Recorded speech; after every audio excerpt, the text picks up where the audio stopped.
알아차림이 좀 어려워서 그렇지 않을까라는 현존 라이프 TV에 오신 여러분 환영합니다. 오늘은요, 다름이 아니라 제 영상이 조금 어렵다고 하시는 피드백을 제가 좀 들었어요. 그래서 그분들에게 좀 도움이 되고자 카메라를 켰습니다. 제 영상이 왜 어려울까 이런 생각을 해봤거든요. 그래서 한 가지 제가 추측하는 것은 알아차림이 좀 어려워서 그렇지 않을까라는 생각을 해봤어요. 그래서 그 일상에서 알아차리는 것에 대해서 조금 도움을 드리면 좋을 것 같아서 이렇게 카메라를 켰습니다. 저도 처음에는 그 자기 관찰을 시작할 때 그걸 도대체 어떻게 해야 되는지 잘 감이 오지 않았거든요. 그리고 그것이 알아차림이 자연스러워지기까지는 상당한 시간이 걸렸습니다. 그래서 우리가 자기 관찰, 알아차림을 하기 위해서 첫 번째는요, 먼저 알아차리려고 하는 의도를 가지셔야 된다는 거예요. 우리가 늘 우리의 어떤 시선이 바깥으로 향해져 있거든요. 그래서 다른 사람들이 나를 바라보는 어떤 그런 시선들, 그리고 다른 사람이 나를 어떻게 생각할까에 대해서 어떤 염려하는 것들, 그런 것들에 우리 시선들이 계속 밖으로 쏟아져 있어요. 그래서 그 시선의 일부를 우리 내면으로 걷어들이는 작업들이 좀 필요합니다. 그 첫 번째로 우리가 보통 그래서 마음 챙김 명상 하는데 가보면 우리 밥을 먹는 걸 알아차리잖아요. 그쵸? 밥 먹는 행위를 알아차리고, 그리고 밥을 먹었을 때 입안에서 들어오는 그 감각들, 그리고 먹었을 때 그 맛, 그 다음에 질감, 뭐 이런 것들을 알아차리고 목구멍으로 넘어가는 그 느낌들을 알아차리잖아요. 차를 마실 때도 마찬가지로 일단 차를 따르는 그 행위를 알아차리고, 그리고 찻잔을 만졌을 때 느껴지는 그 온화한 감각들을 알아차리고, 그리고 그것을 어떤 입에 닿았을 때의 느낌, 그리고 입안에 머물렀을 때의 느낌, 그리고 거기서 느껴지는 어떤 향기 같은 것들, 그런 것들을 알아차리죠.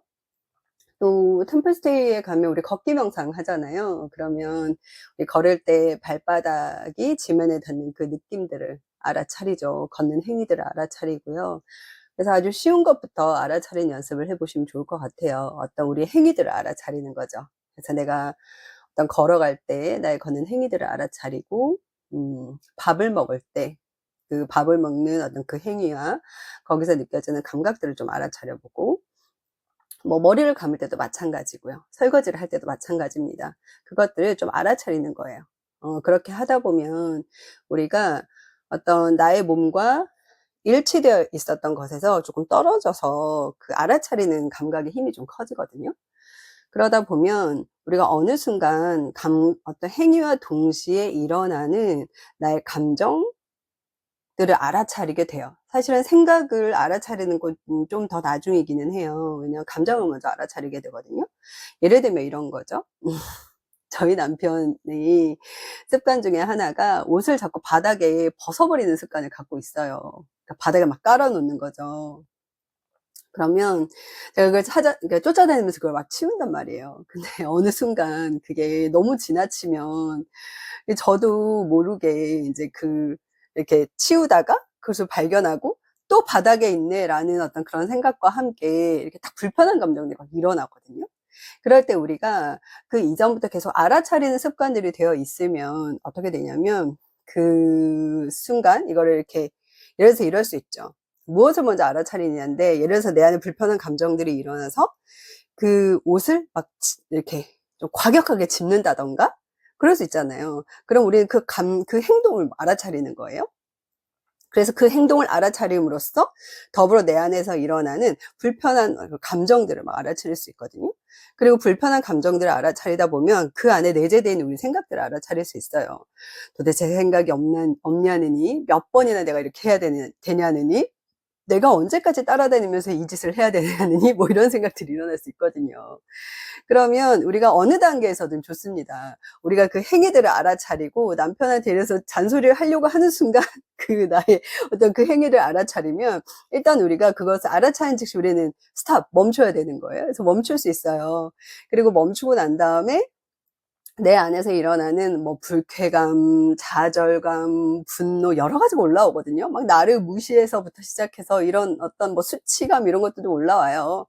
그러면은 그 감각들을 내 몸에 그 감정이 내 몸의 어딘가와 함께 일어나고 있어요. 그래서 내 몸의 어딘가에 일어나는지를 그걸 알아차리는 거죠. 그리고 후 하는 호흡과 함께 그 감정들을 허용하는 겁니다. 허용한다고 해서 그것을 내가 막 억압하거나 아니면 막 샤우팅 소리를 질러서 막 잔소리를 해야 된다거나 이런 걸 의미하는 건 아니에요. 그렇게 해서 그 감정들을 흘려보내는 거죠.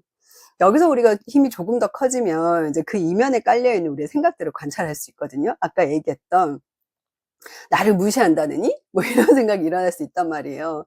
그러면은 제가 지난 영상에서 얘기했던 것처럼 나를 무시하는 생각이 과연 진실일까? 라고 스스로 자문해 볼 수 있어요. 그러면 사실 그건 진실이 아님을 우리가 알 수 있거든요. 네, 우리가 감정과 너무 일치되어 있고 그 생각을 너무 믿다 보면 사실은 아니요라는 대답이 좀 나오기가 쉽지는 않긴 한데 어쨌든 그렇게 해보세요. 그렇게 하루아침에 탑을 쌓을 수 있는 건 아닙니다. 저도 이걸 이렇게 웃으면서 얘기하기까지 굉장히 많이 울고 웃고 좌절하고 다시 일어나고 이 시간들을 거쳐왔어요. 그래서 결국에는요, 알아차리는 의도를 가지고 지속적으로 나의 행동과 나의 어떤 감정의 패턴과 그리고 그와 더불어서 일어나는 나의 감각들과 그리고 그 이면에 깔려있는 나의 생각들을 계속 지치지 않고 알아차리는 연습을 하는 겁니다. 그러다 보면 때로는 감정을 밀쳐내기도 하고 때로는 감정이 함몰되기도 합니다. 그러나 이런 유튜브나 책에서 얘기하잖아요. 노터치 하라고. 그런 가르침을 기억하면서 다음번에 다시 이제 노터치 하는 연습을 하는 거죠. 그러면서 우리가 자전거를 타면서 균형 감각을 찾아가듯이 이런 작업을 하면서 자기만의 그 감각들을 찾아가게 돼요. 그러면 그게 무슨 말인지 이제 아하 하고 이해가 될 겁니다. 조금 도움이 되셨나 모르겠어요. 그래서 알아차리는 게 어렵다면 먼저 알아차리려는 의도를 가지는 거고, 그리고 두 번째는 내가 쉽게 관찰할 수 있는 것부터 관찰해 나아가시기를 바라겠습니다. 그러고 보면 나도 모르게 어느샌가 굉장히 세밀한 것까지 알아차리게 되는 것을 발견하게 되실 거예요. 그러다 보면 저절로 관찰자의 위치에서 무심하게 바라볼 수 있게 될 겁니다. 그리고 그 다음의 이야기는 그 다음으로 넘어가도록 하죠. 여러분, 작업 응원하겠습니다.